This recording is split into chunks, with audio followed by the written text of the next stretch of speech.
ഞാൻ മൈത്രേയൻ എന്ന ഒരു വ്യക്തി ഒരു രാഷ്ട്രീയക്കാരനാണ് എന്ന് മൈത്രേയൻ തന്നെ പറഞ്ഞിട്ടുണ്ട്. അതുപോലെ തന്നെ മൈത്രേയൻ പലർക്കും മൈത്രേയൻ ഒരു പ്രവാചകൻ്റെ പോലെയാണ്. കാരണം ഞാൻ പലരുമായി താരതമ്യപ്പെടുത്തുമ്പോൾ മുമ്പ് ഞാൻ ജീവിക്കുന്ന എൻ്റെ ജീവിതമാണ് എൻ്റെ സന്ദേശം എന്ന് പറഞ്ഞിട്ടുള്ള ഒരാളാണ് ഗാന്ധി. അതാണോ മൈത്രേയൻ്റെ സന്ദേശം? മൈത്രേയൻ്റെ ജീവിതമാണോ മൈത്രേയൻ്റെ സന്ദേശം? ഞാൻ വ്യക്തിപരമായി പ്രസക്തമേ അല്ല. ജനാധിപത്യത്തിനകത്ത് പൗരന്മാരാണ് പ്രധാനം, അവരുടെ കൂട്ടായ്മയാണ് പ്രധാനം. അല്ലാതെ മുഴച്ചു നിൽക്കുന്ന നേതാക്കളുണ്ടായിപ്പോയാൽ എൻ്റെ ജീവിതം പരാജയപ്പെടും. ഞാൻ ചത്തിട്ട് ഇവിടെ ഒരു സ്മാരകം ഉണ്ടാകുന്നെങ്കിൽ കണിശമായ എൻ്റെ ജീവിത പരാജയമാണ്. അതുകൊണ്ട് എൻ്റെ ജീവിതം ഒരു സന്ദേശവുമല്ല. എൻ്റെ ജീവിതത്തിൽ നിന്ന് നിങ്ങൾക്ക് പഠിക്കാനൊന്നുമില്ല. നമ്മളെല്ലാവരും കൂടെ ജീവിക്കുന്നത് ജനാധിപത്യ വ്യവസ്ഥിതി ഉണ്ടാക്കാനാണ്. അതിനും ഇപ്പോൾ ആൾക്കാർക്ക് ആദ്യം ഏതെങ്കിലും ഒരു കാര്യം ഒരു മനുഷ്യൻ ആലോചിക്കുകയോ ചിന്തിക്കുകയോ ചെയ്യുമ്പോൾ പഠിച്ചു പോയി, അയാൾ പറഞ്ഞു പോയി എന്നുള്ളൊരു തെറ്റ് മാത്രമേ എൻ്റെ വശത്തു നിന്നുള്ളൂ. ഭരണഘടന ഉണ്ടായതിന് ശേഷം ജനിച്ച ഒരാളാണ് ഞാൻ. അപ്പോൾ നിങ്ങൾക്ക് മനസ്സിലായില്ലേ ഭരണഘടന ഞാനല്ല ഉണ്ടാക്കിയെന്ന്? ഒരു പ്രവാചകത്വവും എൻ്റെ വരിയിലില്ല. അങ്ങനെ എന്തെങ്കിലും ആരോപിക്കുന്നത് വഴിയാണ് എന്നെ യൂസ്ലെസ് ആക്കി മാറ്റുന്നത്. അതാണ് നേരത്തെ ആരോ പറഞ്ഞില്ലേ, ഇത് 100 വർഷം കഴിഞ്ഞിട്ട് അത് പറയുന്നത് എന്തിനാണെന്നറിയോ? ഞങ്ങൾക്കിപ്പോൾ വയ്യ എന്ന് മാത്രം പറയാനാണ്. നിങ്ങൾ മഹാന്മാരാണ്, നിങ്ങൾക്കതാകാം, ഞങ്ങൾക്ക് വയ്യ എന്ന് പറയാനായിട്ടുള്ള മുൻകൂർ ജാമ്യത്തിനാണ് ഇത് ഇവിടെ ഇപ്പോൾ ഒന്നും നടക്കത്തില്ല എന്ന് പറയുന്നത്. ഇത് ഈ നാട്ടിൽ ഇപ്പോൾ പറ്റില്ല. ഞാൻ ഈ നാട്ടിൽ തന്നെയാണ് ജീവിച്ചത്, വേറെ എവിടെ പോയത്? സത്യത്തിൽ ഞാൻ മാത്രമേ ഉള്ളൂ ഇത്രയും നാൾ ഈ നാട്ടിൽ ജീവിച്ചിട്ടുള്ളത്. ഈ പൊതുപ്രവർത്തനം ബാക്കിയുള്ളവരെല്ലാം എന്നെക്കാളും കൂടുതൽ പുറത്ത് പോയിട്ടുള്ളവരാണ്. അവിടെയൊക്കെ പോയി എന്തെങ്കിലുമൊക്കെ ചെയ്തിട്ടുള്ളവരാണ്. അങ്ങനൊന്നുമില്ല, ഞാൻ ഇവിടെ തന്നെയാണ് ജീവിച്ചിട്ടുള്ളത്. ഈ നാട്ടിൽ ജീവിക്കാൻ പറ്റുന്ന കാര്യങ്ങൾ മാത്രമേ ഞാൻ പറഞ്ഞിട്ടുള്ളൂ. അപ്പോൾ അതുകൊണ്ട് അത് 50 വർഷം കഴിഞ്ഞ് നടക്കുന്ന കാര്യമാണെന്ന് പറഞ്ഞാൽ പൂച്ചക്കാർ മണികെട്ട് ഞാൻ കെട്ടത്തില്ല എന്ന് വാശിയോടുള്ള ആൾക്കാർ എന്നെ സത്യത്തിൽ പൊക്കിപ്പിടിച്ച് തോട്ടിലോട്ട് കളയുന്നതിന് വേണ്ടി പറയുന്ന വരി മാത്രമാണ്, അല്ല വേറെ ഒരു ആവശ്യമില്ല. എൻ്റെ ഓർമ്മ ശരിയാണെങ്കിൽ ഈ വേദിയിൽ മുമ്പൊരു ഇൻ്റർവ്യൂവിൽ ഓഡിയൻസിൽ ആരോ അതേ അവിടെ ഓൾറെഡി ഉണ്ടോയെന്ന് അറിഞ്ഞൂടാ, ചോദിച്ചൊരു ചോദ്യം ഭയങ്കര ഇൻട്രസ്റ്റിംഗ് ആയിട്ട് എനിക്ക് തോന്നി. മൈത്രേയൻ ഫ്രീ വില്ലിൽ വിശ്വസിക്കുന്നുണ്ടോ? മൈത്രേയൻ്റെ ഉത്തരവുണ്ടായിരുന്നു, അത് ആബ്സല്യൂട്ട് ഫ്രീ വിൽ ഇല്ല. അപ്പം നേരത്തെ മൈത്രേയൻ പറഞ്ഞ ഉത്തരവുമായി ബന്ധപ്പെട്ട് എൻ്റെ ചോദ്യം, ഈ സെൽഫ് ഡിസിപ്ലിൻ എന്ന ഒരാശയം അത് ഉയർന്ന തരത്തിൽ സെൽഫ് കൺട്രോളുള്ള ഒരാൾക്ക് മാത്രം അല്ലേ സാധിക്കൂ? ചില മേഖലകളിൽ ശരിയാണ്. പക്ഷേ നമ്മുടെ മദ്യം വിൽക്കുന്നിടത്ത് നല്ല കറക്റ്റ് ക്യൂ നിൽക്കുമല്ലോ, എന്തൊരു ഡിസിപ്ലിൻ. സിനിമാ തിയേറ്ററിൽ ക്യൂ നിൽക്കുന്നതിന് വല്ല പ്രശ്നവും വന്നിട്ടുണ്ടോ? നിൽക്കുന്നുണ്ടല്ലോ. പക്ഷെ ബസ് സ്റ്റോപ്പിൽ മാത്രം നമുക്ക് ക്യൂ നിൽക്കാൻ പറ്റത്തില്ല. അങ്ങനെയുള്ള ആളുകളുടെ കഥ മാത്രമേ ഉള്ളൂ. അല്ലാതെ നമ്മളെല്ലാവരും ഡിസിപ്ലിൻഡാണ്. അതാണ് ഇപ്പോൾ നോക്കിക്കേ, എല്ലാവരും നല്ല കസേരയിൽ ഒരാളുടെ മടിയിലൊന്നും ഇരിക്കുന്നില്ലല്ലോ, നല്ല ഡിസിപ്ലിനില്ലേ. ഇതൊക്കെ എല്ലാവർക്കും പറ്റുന്ന കാര്യമാണ്. ചില മേഖലയിൽ മാത്രം പറയുന്നത് എല്ലാവർക്കും അങ്ങനെ തന്നെയാണ്. നമ്മൾ വെറുതെ നോക്കിയാൽ മതി. എൻ്റെ ഇൻ്റർവ്യൂ കണ്ടാൽ അറിഞ്ഞൂടെ ഒരു ഡിസിപ്ലിനും ഇല്ലാതെ ഞാൻ മിണ്ടുന്നതെന്ന്. അപ്പോൾ പിന്നെ അതെന്താ പറയുന്നത്? അതൊന്നുമല്ല. നമ്മളെല്ലാവരും പോലീസ് സ്റ്റേഷനിൽ പോയാൽ നല്ല ഡിസിപ്ലിൻ, മാത്രമല്ല പുഞ്ചിരിച്ച് നിൽക്കും. പോലീസ് സ്റ്റേഷനിൽ പോയി ഡിസിപ്ലിൻ ഇല്ലാതെ പെരുമാറുന്ന എപ്പോഴാണ്? നല്ല രാഷ്ട്രീയ അധികാരമുള്ളവരോ നല്ലോണം സാമൂഹികമായ ബലമുള്ള പണം കൊണ്ട് ആധിപത്യമുള്ളവരാണെങ്കിൽ അവർ ഡിസിപ്ലിൻ ഇല്ലാതെ പെരുമാറുന്നുണ്ടാവും. ബാക്കി മുഴുവൻ ആൾക്കാർക്ക് മൂക്കിൻ്റെ തുമ്പത്ത് എന്താണ് പറയുന്നത്, ഇങ്ങനെ ചുണ്ടി എന്ന് പറയുന്ന പാർട്ടികളാണ്. ഇതൊന്ന് കുറയ്ക്കാനൊരു വിദ്യ പഠിപ്പിച്ച് തരുമോ എന്നൊക്കെ പറഞ്ഞ് എൻ്റെ അടുത്ത്. അപ്പം ഞാൻ ചോദിക്കും പോലീസ് സ്റ്റേഷനിലുണ്ടോ? അതില്ല. ഞാൻ പറഞ്ഞു അവിടെ പ്രാക്ടീസ് ചെയ്യുന്നത് അങ്ങ് ചെയ്താൽ പോരെ. അപ്പോൾ ഇത് വീട്ടിൽ പെണ്ണുമ്പിള്ളയോടോ ഭർത്താവിനോട് മാത്രമാണ് ഈ മൂക്കത്തെ ചുണ്ടിയുള്ളത്. കാരണം നമുക്കിത് നടത്തിക്കൊണ്ട് പോകാൻ തോന്നിടത്ത് മാത്രമാണ്. അപ്പം നമ്മൾ ഈ പറയുന്ന കാര്യങ്ങളെല്ലാം തന്നെയും ഡിസിപ്ലിൻ എന്ന് പറയുന്നത് ഒരിക്കൽ നമ്മുടെ ആവശ്യമായിട്ടാണെന്ന് കണ്ടാൽ ഒരു പ്രശ്നവുമില്ല, ചെയ്യാൻ പറ്റും. ഇവിടുന്ന് പ്ലെയിനിൽ കയറി കഴിയുമ്പോഴത്തേന് ഇന്ത്യക്കാരും മലയാളികളും മുഴുവൻ ഡിസിപ്ലിൻ്റെ. ഇറങ്ങുന്ന രാജ്യത്ത് എന്തോരാണ്, മൂത്രമേ വരത്തില്ല. ഇവിടെ ആണെങ്കിൽ തെങ്ങും കുറ്റി കണ്ടാൽ അപ്പം മൂത്രം വരും. വെറുതെ നോക്കിയാൽ മതി. ഇയാൾ സ്വാതന്ത്ര്യമായിട്ട് മൂത്രം ഒഴിക്കാൻ ഇന്ത്യയിലെ പറ്റത്തുള്ളൂ എന്ന് പറഞ്ഞ് മൂത്രം ഒഴിക്കുന്ന ആളല്ലേ? പണ്ടൊക്കെ ഒഴിച്ചിട്ടുണ്ട്. അല്ല, അങ്ങനെ അപ്പോൾ അയാൾ കുറച്ച് ഡിസിപ്ലിൻഡ് ആണ്. പക്ഷെ നമുക്കൊക്കെ അറിയാം, നമ്മുടെ മലയാളികളെല്ലാം ഈ അമേരിക്കയിൽ പോയവനും ഇംഗ്ലണ്ടിൽ പോയവനും ഗൾഫിൽ പോയവനും എല്ലാം പറയും, ഒന്ന് സ്വാതന്ത്ര്യത്തോടെ മൂത്രം ഒഴിക്കണമെങ്കിൽ കേരളത്തിൽ വരണം എന്നൊക്കെ പറഞ്ഞിട്ട് കാറ് നിർത്തി അങ്ങോട്ട് ഇറങ്ങി ഒരു നിപ്പാണ്. അപ്പോൾ ഈ ഡിസിപ്ലിൻ്റെ പ്രശ്നമൊക്കെ അത്രയേ ഉള്ളൂ. വേണമെന്ന് വിചാരിച്ചാൽ ചെയ്യാൻ പറ്റുന്ന കാര്യങ്ങളേ ഉള്ളൂ. അല്ലാതെ സെൽഫ് ഡിസിപ്ലിൻ ഉള്ളവർ തന്നെയാണ്. അതാ എയർപോർട്ടിൽ ഞാൻ എന്നെ കാണുന്നു, എയർപോർട്ടിൽ എൻ്റെ ഈ ബാഗൊക്കെ ഇട്ട് തുറന്ന് അവിടെ നിൽക്കുന്നവന് അത് പറഞ്ഞേ അപ്പോൾ ഞാനത് തുറക്കും, ഇത് പറഞ്ഞേ അത് തുറക്കും, എല്ലാം പരത്തി എല്ലാം വയ്ക്കും. ഞാൻ അരമണിക്കൂർ നേരത്തെ ചെല്ലും, ബാക്കിയുള്ളവരെല്ലാവരും ചെല്ലുന്നതിന് മുമ്പ്.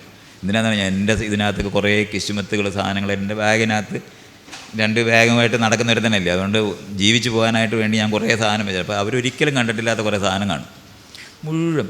ഞാനാണെങ്കിൽ നല്ല പുഞ്ചിരിയോടെ നിന്ന് ഇതെല്ലാം എടുക്കുമ്പോൾ ഞാനിങ്ങനെ ആലോചിക്കും, റോഡിലെങ്ങാണ് നിന്ന് ആരെങ്കിലും എൻ്റെ ഉടുപ്പൊന്ന് ഊരാൻ പറഞ്ഞാൽ ഞാൻ ചെയ്യുമോ?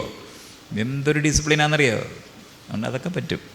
അങ്ങനെ നമ്മൾ സെൽഫ് ഡിസിപ്ലിൻ ആയാൽ മതി. അല്ലാതെ ഞാൻ ഈ പറയുന്ന തരത്തിൽ മഹത്തായ സെൽഫ് ഡിസിപ്ലിനും ഒന്നുമില്ല.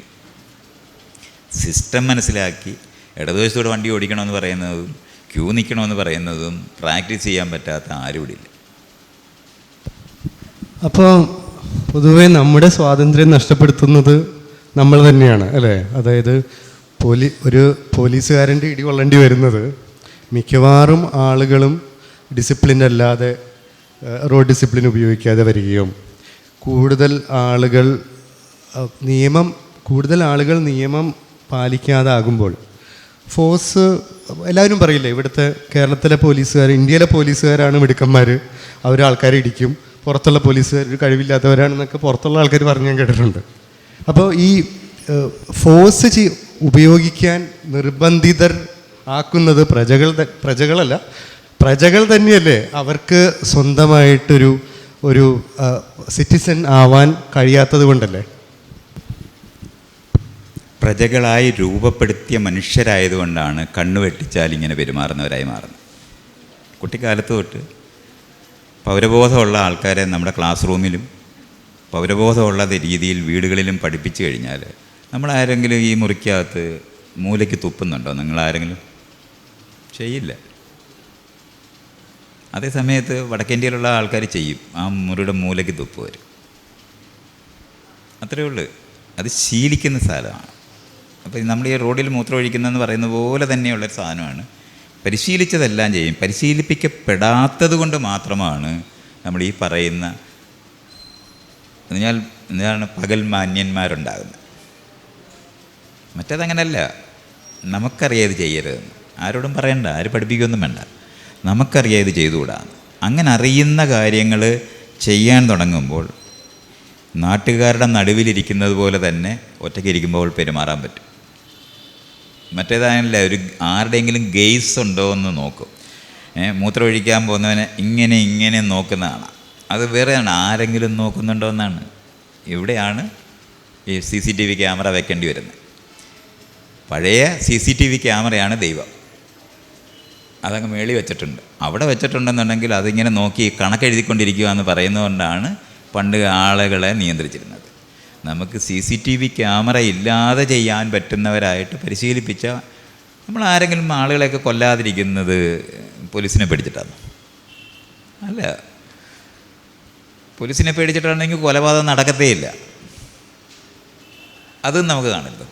അപ്പം തീരെ നിവൃത്തി കിടന്ന സമയത്തുണ്ടാകുന്ന കുറച്ച് പേരുടെ മാത്രം പ്രശ്നമാണ് ആ ഏരിയ എന്ന് നമുക്ക് കാണാൻ പറ്റും. അത് കുട്ടിക്കാലത്ത് തൊട്ട് നമ്മളെ പരിശീലിപ്പിച്ചാൽ അവിടെയാണ് ചൊട്ടയിലെ ശീലം ചുടല വരെ എന്ന് പറയുന്ന സാധനം നാട്ടുകാർക്കൊക്കെ അറിയാവുന്ന കാര്യമാണ്. കുട്ടിക്കാലത്ത് പഠിപ്പിച്ചാൽ ഒരുപാടും ഇല്ലാതെ ആൾക്കാരത് ചെയ്യും. അപ്പോൾ സെൽഫ് ഡിസിപ്ലിനോടെ പെരുമാറാൻ പഠിപ്പിക്കുക എന്ന് പറയുന്നതാണ്. പരസ്പരം ബഹുമാനിക്കാൻ പഠിപ്പിക്കുക എന്ന് പറയുന്നതാണ്. ഇതൊക്കെയാണ് ചെയ്തെടുക്കേണ്ടത്. ഈ പണി ചെയ്യാതെ കതിരിൽ വളം വയ്ക്കുന്ന രീതിയിലാണ് നമ്മളെപ്പോഴും പെരുമാറുന്നത്. വെറുതെ നോക്കിയാൽ മതി. നമ്മൾ ഈ ക്യാമറകൾ മുഴുവൻ വെക്കുന്നത് ഒരിക്കലും പഠിപ്പിക്കാതാണ്. ഞാൻ ആൾക്കാർക്ക് എപ്പോഴും ഉദാഹരണമായിട്ട് പറയുന്നതാണ്, ആവർത്തിച്ച് പറയുന്നതാണ്. ഈ റോഡിൽ വരച്ചിരിക്കുന്ന ഒരു റോഡ് സൈനും ആർക്കും അറിഞ്ഞൂടാ, ഓടിക്കുന്നവർക്ക് പോലും അറിഞ്ഞൂടാ. രാത്രിയിൽ ഡ്രൈവ് ചെയ്യുന്ന പഠിപ്പിക്കാത്ത ആൾക്കാരാണ് നമ്മളെല്ലാം. ലൈറ്റ് എപ്പോൾ ഡിം ചെയ്യണം, എപ്പോൾ ബ്രൈറ്റ് ആക്കണം എന്ന് ഒന്നും അറിഞ്ഞൂടാ. സ്റ്റിയറിംഗ് ബാലൻസ്, ഹാൻഡിൽ ബാലൻസ്, ഇത് രണ്ടെണ്ണം കിട്ടിക്കഴിഞ്ഞാൽ ഡ്രൈവിംഗ് ആയി. ഇങ്ങനെ പഠിപ്പിച്ചിറക്കുന്ന ആളുകൾ ഓടിക്കുന്ന റോഡിലാണ് നമ്മൾ ഈ കാണുന്ന വണ്ടി മുഴുവൻ ഓടിച്ചുകൊണ്ടിരിക്കുന്നത്. ഏറ്റവും കുറച്ച് കാറും ഏറ്റവും കൂടുതൽ ആക്സിഡൻ്റ് ഉണ്ടാക്കുന്ന ഒരു രാജ്യമാണ് ഇന്ത്യ. ഏറ്റവും കുറച്ച് കാറുള്ള രാജ്യമാണ്. ഇത്രയധികം ജനങ്ങളുണ്ടായി, ഇത്രയധികം കുറച്ച് കാറുകളേ ഉള്ളൂ. അങ്ങനെ ഇരിക്കുന്ന സ്ഥലത്ത് ഇത്രയധികം ആക്സിഡൻറ്റ്, ലോകത്തെങ്ങും ഇത്രയും ആക്സിഡൻ്റ് ഇല്ല. പക്ഷെ അപ്പോഴും നമ്മൾ പറയും ഇവിടെ ഭയങ്കര എക്സ്പെർട്ട് ഡ്രൈവേഴ്സാണ് എല്ലാവരും എന്ന് പറയും. റോഡിൽ വണ്ടി വരുമ്പം ചന്തി ഇങ്ങനെ ഒന്ന് മാറ്റി കൊടുക്കും, ഇങ്ങനെ ഒന്ന് കാണിക്കും, അതാണ് മാറുന്നത്. അത് സൈക്കിൾ വന്ന് അല്ലെങ്കിൽ പശു വരുമ്പോൾ ഒന്ന് മാറുന്നതാണ് ഈ ചെയ്യുന്നത്. ഇങ്ങനൊന്നും അല്ല ഇത് ചെയ്യേണ്ടത്. അതൊന്ന് പരിശീലിപ്പിച്ചാൽ മതി. ക്ലാസ് റൂമിനകത്ത് നമ്മളെ പരിശീലിപ്പിക്കാൻ പറ്റും. ഇതുവരെ കുട്ടികളുമായിട്ട് റോഡിൽ പോയി റോഡ് സയൻസ് പഠിപ്പിച്ച ഒരു അധ്യാപകൻ ഈ നാട്ടിൽ, അധ്യാപകരുടെ കുറ്റമായിട്ട് ഞാനിങ്ങനെ പറയുമ്പോൾ എപ്പോഴും അധ്യാപകരുമായിരിക്കും, ഇയാൾ ഞങ്ങളെ ചീത്ത പറയാൻ മാത്രം ഉണ്ടായ ആളാണെന്ന് വിചാരിക്കും. അങ്ങനല്ല പറയുന്നത്. അവർ ചെയ്യേണ്ട ഒരു പണിയാണ്. അപ്പോൾ അവർ ചെയ്യാൻ അവർക്ക് ട്രെയിനിങ് കൊടുത്തിട്ടുണ്ടോ? ഇതുവരെ കൊടുത്തിട്ടില്ല. സെൽഫോൺ ഓപ്പറേറ്റ് ചെയ്യാൻ പോലും അറിഞ്ഞുകൂടാത്ത അധ്യാപകരാണ് ഉള്ളത്. അപ്പം നമ്മളെന്ത് ചെയ്യും? ഇത് പഠിപ്പിക്കേണ്ടതാണ്. ഈ ഡോക്ടർമാർക്ക് CME എന്ന് പറഞ്ഞിട്ടുണ്ട്, കണ്ടിന്യൂസ് മെഡിക്കൽ എഡ്യൂക്കേഷൻ എന്ന് പറയുന്നത്. ഇങ്ങനൊരു സംഭവം നമുക്ക് ഈ കാര്യത്തിനകത്തെല്ലാം ഈ അധ്യാപകർക്കൊക്കെ വേണം. ഉണ്ട്, ചില ട്രെയിനിങ് ഒക്കെ ഉണ്ടെന്നൊക്കെ പറയും. പക്ഷെ അപ്പോഴും ഈ ഏരിയകളൊന്നുമില്ല. ഈ പൗരബോധ നിർമ്മാണം അധ്യാപകനുമായിട്ട് ഒരു ബന്ധമില്ല. ഇതൊക്കെയാണ് നമ്മൾ മനസ്സിലാക്കേണ്ടത്. ഈ ആളുകൾ ട്രെയിൻ ചെയ്ത് കഴിഞ്ഞാൽ നമ്മൾ ഈ പറയുന്ന നിലവാരത്തിൽ ആളുകൾ പെരുമാറുമൊന്നുമില്ല. നല്ല രസമായിട്ട് ഞാൻ ജപ്പാനിൽ പോയിട്ടില്ല, പക്ഷെ അവരവിടെ ചെയ്യുന്ന രീതി കണ്ട, അവരുടെ സ്കൂളിൽ ഒരു ക്ലീൻ ചെയ്യുന്ന ഒരാളില്ല, മുഴുവൻ കുട്ടികളായിരുന്നു. നമുക്ക് ആലോചിക്കാൻ പറ്റത്തില്ല. ഇവിടെ കുട്ടികൾ വന്ന് അവരുടെ സ്കൂൾ മുഴുവൻ വൃത്തിയാക്കി റെഡിയാക്കി വെടിപ്പാക്കിയിട്ടാണ് പോകുന്നത്. രാവിലെ വന്നിട്ടും അത് ചെയ്യേണ്ട കാര്യങ്ങളുണ്ടെങ്കിൽ ചെയ്യും. ഇങ്ങനെയൊക്കെ ചെയ്ത് പഠിച്ചിട്ട് നമുക്കപ്പോൾ ഇതൊരു അപരിചിതത്വം തോന്നത്തില്ല. ഇപ്പം നമ്മൾ മലയാളി പുരുഷന്മാരെ അടുക്കള കയറ്റിയാൽ എന്ത് സംഭവിക്കും? നല്ല കുക്കൊക്കെ നടത്തും, പക്ഷേ വൃത്തിയാക്കുന്ന പണി ഒരു രക്ഷയില്ല. അപ്പോൾ പിന്നെ 2 ദിവസം ഇത് കഴിയുമ്പോഴത്തേന് ഭാര്യ പറയും സഹായിക്കണ്ട, ഇളങ്ങ് മുന്നേ ഇരുന്നാൽ മതി എന്ന്. ഇതൊന്ന് കേട്ട് കിട്ടാനിരിക്കുകയാണ്. അല്ല, നമ്മൾ വെറുതെ നോക്കിയാൽ മതി. അങ്ങനെയാണ് ഇതിൻ്റെ ഇത് ടെക്നിക്കാണെന്ന്. ടെക്നിക്കൊന്നുമല്ല, സത്യത്തിൽ അറിഞ്ഞുകൂടാ. പഠിക്കേണ്ടതുണ്ട്. ഇത് കുട്ടിക്കാലത്ത് തൊട്ട് പഠിക്കേണ്ടത്. നമുക്ക് ഈ ഒരു കക്കൂസൊക്കെ വൃത്തിയാക്കണമെന്നുണ്ടെങ്കിൽ അതിനകത്തൊരു വിമിഷ്ടം അനുഭവിക്കുന്ന സ്ഥലമുണ്ട്. അത് തുടങ്ങി വെച്ചാലേ, കുട്ടിക്കാലത്താണെങ്കിൽ നമ്മളത് അറിയേയില്ല. വെള്ളം ഒഴിച്ചിട്ട് പിള്ളേർ അതിനകത്ത് ചാടാനും കൂടെ പറഞ്ഞാൽ മതി, അപ്പം അവർ സോപ്പിട്ട് കഴുകാനൊക്കെ പറഞ്ഞാൽ അവരങ്ങ് ചെയ്യും. ഒരിക്കൽ അത് ചെയ്ത് ഇങ്ങനെ വളർന്നു വരുന്ന കഴിയുമ്പോഴത്തേനും അത് വെള്ളം ഇത്രയും കളയണ്ട എന്ന് പറയുന്ന സാധനം ആദ്യമൊക്കെ വെള്ളം അതിനകത്തൊക്കെ നിറച്ചൊക്കെ കൊടുത്ത് അവർ തുള്ളുകയൊക്കെ ചെയ്യും. ഇത് അപരിചിതത്വം ഉണ്ടാകാതെ ഫെമിലിയറാക്കി മാറ്റി പരിശീലനം കൊടുക്കുന്ന പണിയെടുക്കുമ്പോൾ ഇത് ഒരു പ്രശ്നവും ഇല്ലാതെ നമുക്ക് ചെയ്യാൻ പറ്റും. പക്ഷേ ഒരു 20 വയസ്സായിട്ട് പെണ്ണ് കണ്ടു വന്നവനോട് അടുക്കളയിൽ കയറി പണിയെടുക്കാൻ പറഞ്ഞാലും എങ്ങനെ ചെയ്യുന്ന കാര്യം പറയുന്നത്, എന്തെങ്കിലും ഇങ്ങനെ നോക്കിപ്പോവും. അത് നമ്മൾ മനസ്സിലാക്കിയാൽ മതി. അവരവരുടെ പാത്രം എടുത്തുകൊണ്ട് പോയി വെക്കാനായിട്ട് പഠിച്ചിട്ടില്ലാത്തവരാ. അപ്പം ഇതൊക്കെ ഇങ്ങനെ വരാനായിട്ട്, എന്നിട്ട് നല്ല ആളായിട്ടാണ് എല്ലാവരും ദിവസവും വിചാരിക്കുന്നത്. ആ നല്ല ആളുകൾ നമ്മളിപ്പോൾ ഇങ്ങനെ പെരുമാറുന്നതാണ് മോശം എന്നറിഞ്ഞു പോലും കൂടാ. അതുകൊണ്ടാണ് ഞാനിതുപോലുള്ള കാര്യങ്ങൾ പറഞ്ഞു കഴിഞ്ഞാൽ കമൻറ്റുകൾ വരുമല്ലോ. ആ കമൻറ്റുകൾ മുഴുവൻ എഴുതുന്നത് ഇത് ഒരിക്കലും പരിശീലിച്ചിട്ടില്ലാത്ത ആൾക്കാരാണ്. അല്ലാതെ വേറെ ഒന്നുമില്ല. അല്ലാതെ അവരാരെങ്കിലും മോശപ്പെട്ട ആളുകളൊന്നുമല്ല. എനിക്കറിയാം അതങ്ങനല്ല. അതുകൊണ്ടാണ് നമുക്ക് അതിൻ്റെ മുകളിലൊന്നും ഡിസ്കസ് ചെയ്യാൻ പറ്റത്തില്ല. ശീലം കൊണ്ട് നമ്മൾ മാറ്റുന്ന കാര്യങ്ങളും പരിശീലനം കൊണ്ട് നമുക്ക് കിട്ടേണ്ടതുമായ കാര്യങ്ങളും ജീവിതത്തിൽ കിട്ടാതെ വളർന്ന് വലുതായി കതിരിൽ വളം വയ്ക്കുന്ന പോലെ നമ്മൾ ഈ സാക്ഷരതാ പ്രവർത്തനമാണ് നമ്മുടേത്. സാക്ഷരതാ പ്രവർത്തനം എന്ന് പറഞ്ഞാൽ എന്താ? അക്ഷരം പഠിക്കാത്ത വയസ്സായ ആൾക്കാരെ പഠിപ്പിക്കുന്നതിനാണ് സാക്ഷരതാ പ്രവർത്തനം. ഇതാണ് നമ്മുടെ സാമൂഹിക പ്രവർത്തനം മുഴുവൻ. ചെയ്യേണ്ട സമയങ്ങൾ ചെയ്യാതെ, രൂപപ്പെടുത്തേണ്ട സമയത്ത് ചെയ്യാതെ, 20 വയസ്സാകുമ്പോൾ ഉപദേശം തുടങ്ങും. ഉറങ്ങിപ്പോവുകയും ദേഷ്യപ്പെടുകയും ചെയ്യുക എന്നുള്ളത് മാത്രമായിരിക്കും സംഭവിക്കുന്നത്. മറ്റേത് അറിവ് പോലും ഇല്ല ചെയ്യുന്നതേ. അത്രയാണ് പറയുന്നത്.